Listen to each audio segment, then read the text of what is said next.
On monte le voltage jusqu'à 5 et on voit osciller très lentement une oscillation par seconde. Maintenant qu'on voit la corde vibrer à 1 Hz, ce qui est vraiment là, on va monter les fréquences graduellement. Et je vais monter les fréquences jusqu'à ce que j'atteigne des résonances qui vont offrir à la corde des ondes stationnaires là, avec 7 ventres. Alors, je monte tranquillement. Remarquez que c'est autour de 9 Hz que la corde vibre avec la plus grande amplitude de mouvement. Si on monte légèrement la fréquence, l'amplitude de vibration devient presque nulle.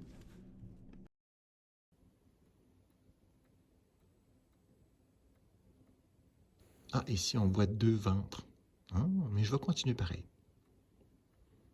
On perd nos 2 ventres, mais on va plus vite. C'est bizarre. On va plus vite, puis regardez ce que la corde fait. Elle décide de presque pas vibrer. Oh, là, on a comme 3 ventres, là. Ah, oh, ici, c'est 3 ventres. Mais je vais continuer. Je vais plus vite, puis là, il n'y a plus de vent. Regardez ici, là. Je vais plus vite, puis la corde, elle décide de presque pas bouger. Et là, oh, il y a 1, 2, 3, 4 ventres. Ah, 1 Hertz de plus, puis on a perdu ces ventres-là. Je continue. Oh, ici, il y a 1, 2, 3, 4, 5. Il y a 5 ventres. Je vais aller jusqu'à 7 ventres. Je vais continuer. Oh, je les ai perdus ici. Je vais plus vite. On commence à entendre le bruit du moteur. Ah, ici, 57 Hertz. On a 1, 2, 3, 4, 5, 6. Nous avons 6 ventres. Ah, j'aimerais ça en voir 7 ventres. Je vais aller... Oh, voyez-vous, dès que je vais un petit peu plus vite, que la fréquence est rendue à 58, à 57, on voit les ventres, à 58, on ne les voit plus. Je vais continuer.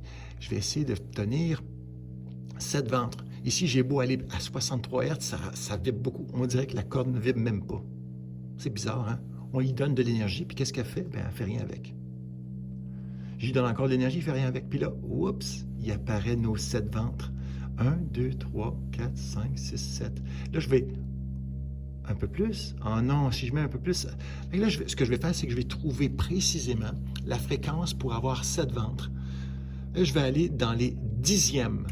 Il y a des boutons pour dixièmes où on peut changer l'ordre de grandeur. Puis là, je vais faire des micro-ajustements au dixième de Hertz. Je vais ajouter un dixième, un autre.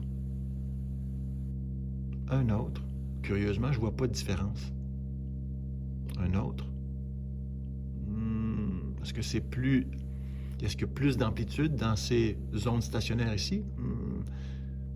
C'est pas vraiment évident. Ah, peut-être qu'il y en a moins, mais... pas grand-chose. Ah là, c'est moins, c'est sûr. Fait que j'irai à 66. Je vais même descendre. Je vais mettre 66, puis je vais mettre 65,9. Non, c'est moins bon. C'était meilleur à 66. 66,1, c'est meilleur encore. 66,2, c'est encore meilleur. 66,3, c'est bon. Puis ici, c'est stable. Ici aussi, c'est stable. Ici aussi, c'est stable. Ici, c'est moins bon.